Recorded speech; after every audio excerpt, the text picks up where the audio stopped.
Thomas to Durant. The fake.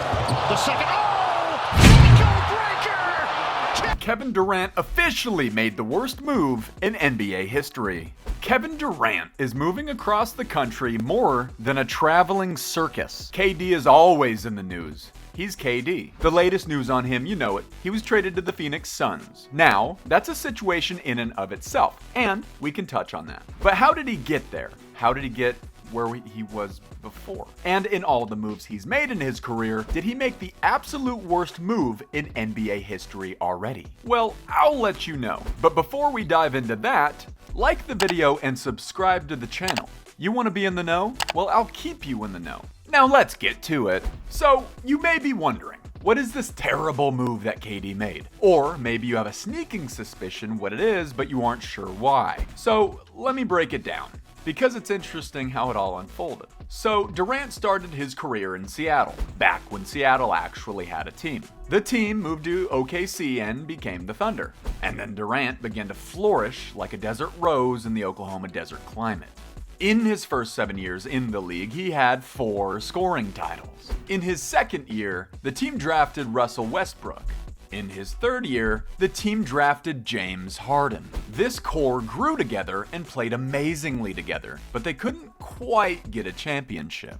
There was the year they made it to the finals and lost to LeBron's Heat. Then there was the infamous year that the Warriors broke the regular season record with 73 wins. And the Thunder had them on the ropes in the playoffs, up 3-1 in the series, and when they blew that. Ironically, the Warriors subsequently blew a 3-1 lead against the Cavs and who? LeBron. But that's another story for another day. This is when Kevin Durant made his first big decision. The golden decision. KD figured if you can't beat him, join him. So, he joined the stacked Golden State Warriors team that just sent him packing in the previous playoffs. A lot of people killed Durant for this decision. He's an elite scorer, an elite player in the league, and he joins a team that just went to 2 straight finals, won one of them, and broke the record for best regular season ever. People thought if KD stuck it out, he could win with the Thunder, or with some other good team that wasn't totally stacked. But he went to one of the more stacked teams and turned them into monsters. Now, you remember he won 2 titles with Steph and the boys those next 2 years. The third year looked like they could have won another title against those Raptors. But injuries hit the Warriors hard and they didn't get it. Now here's Durant's next big decision, his Brooklyn decision. We all know what happened. KD chose to go to Brooklyn with Kyrie Irving. And this is the decision we're talking about. This is the worst move in NBA history. You could say it's through no fault of Durant's. Maybe. Or maybe he should have seen the warning signs. Now, we all think that one of the reasons KD moved to Brooklyn was because of all the smack talk he received about him joining up with Golden State for those easy rings. I mean, they were basically written in ink before the season started. So it makes sense that he wanted to create his own thing, something with another star like Kyrie, as opposed to being joined up on a mega team that already had mega success with Curry, Clay, Dre, and Iggy. If he goes to another team and is playing with just one other star, it will seem more fair, and the successes they have will be regarded as higher. Because we all know people spit on those rings KD has occasionally. Saying that, they don't count as much. But here's the thing. There was no guarantee with Kyrie that they'd have success. Even if people would respect KD more. There's just some people. Plenty of people already respected him and never lost respect. Maybe KD was listening to the noise on Twitter too much and it got to him. Because when all is said and done, years pass, when KD retires, when his inevitable Hall of Fame induction happens, when people discuss his legacy, the noise will have quieted on that move to Golden State. What would be most prominent is the numbers in the record books. On top of those 2 championships with the Warriors, had KD stuck around, wouldn't you assume there'd be more? Hell, the Warriors just won even without KD. You'd assume he'd have a 3rd ring with the Warriors at least, probably even another, or even a couple more. more. Perhaps he'd end his career with more championships than LeBron, more than Kobe. Dare we even say as many as Jordan? What could that do for KD's legacy? Being in that upper echelon of superstars, his name floating heavily in all the GOAT debate. If KD stayed in Golden State, he'd have had it made in the shade. But he went to Kyrie. And okay, let's not get ahead of ourselves. Kyrie is fantastic. He's an elite bucket getter. People have already been comparing Kyrie and Steph for many years, especially with the fact that they'd face off in the finals several times. But come on, KD chose Kyrie over Steph? Do you want to know the multiple reasons why that's absurd? Because choosing the Warriors isn't just choosing Steph, by the way. It's choosing Steph and Clay and Dre, and Steve Kerr as a coach. Choosing the Nets and Kyrie, it was just Kyrie, basically. And then let's look at the two. Kyrie is an unbelievable talent. His handles, his skills, the finishing at the basket, the jumper, it's all gravy, baby. But all the same can be said about Steph. And doesn't he have the most devastating three-point shot in the history of the league? For all you Marvel fans out there, Kyrie's offensive game is Thanos. Steph's offensive game is Thanos with the Infinity Stones. You cannot stop that three-point shot.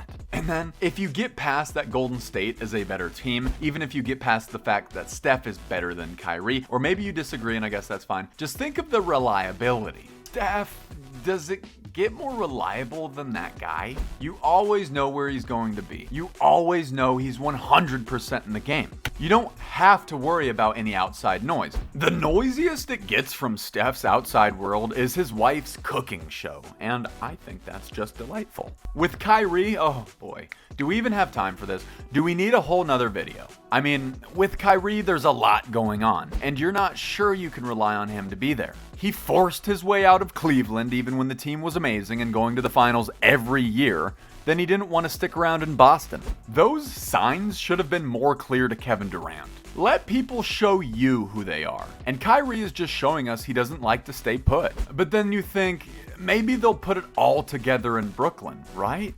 Can someone hit the fast forward button as we race through it all? Brooklyn's high expectation. Brooklyn's struggling. Brooklyn brings in James Harden. Even with a big three of KD, Kyrie, and Harden, they can't get past the Bucks in the playoffs. Infighting amongst the team. Trade Harden away and get Ben Simmons. Ben Simmons basically never plays, but makes sure to post workout photos as if he's going to. Kyrie controversy after Kyrie controversy. Kyrie traded to the Mavs. KD traded to Phoenix. Yeah, I don't think they put it all together in Brooklyn. And that's what came of KD's terrible decision. Not sticking around in a totally stacked Golden State, which again, it's worth underlining, won another title even without him. KD, that means not just a ring on your index and middle finger, but a ring on your ring finger as well. Not sticking around with the Dubs, almost inevitably winning more championships, instead going to Brooklyn to have disappointing playoff exit after disappointing playoff exit, only to blow the whole thing up. Okay, you might say, well, he's in Phoenix now. They could win a chip with him. Absolutely, they could, but let's think about this. It's hard to argue he didn't stain his legacy just a tad with all of it. I mean, he not only couldn't make something happen with him and Kyrie, he couldn't make something happen with him and Kyrie and James Harden. That looks bad. That collection of talent, and you guys didn't even catch a whiff of the finals, it makes it look even more apparent that KD couldn't win it at all without the right circumstances that he had in Golden State. And now, he's muscled his way into Phoenix. If he does win any championships here, do you think there will be echoes of what was heard when he went to the Warriors? I'm by no means comparing this Suns team to that Warriors team, but they're a really good team. They gave up some pieces, but they kept Devin Booker and Chris Paul and DeAndre Ayton. And just added Kevin Durant. If he wins, you don't think people will try to discredit that? At least if he stayed in Golden State, people would get tired of saying the same old thing. Years would pass. The decision he made to move there would fade as the years passed on.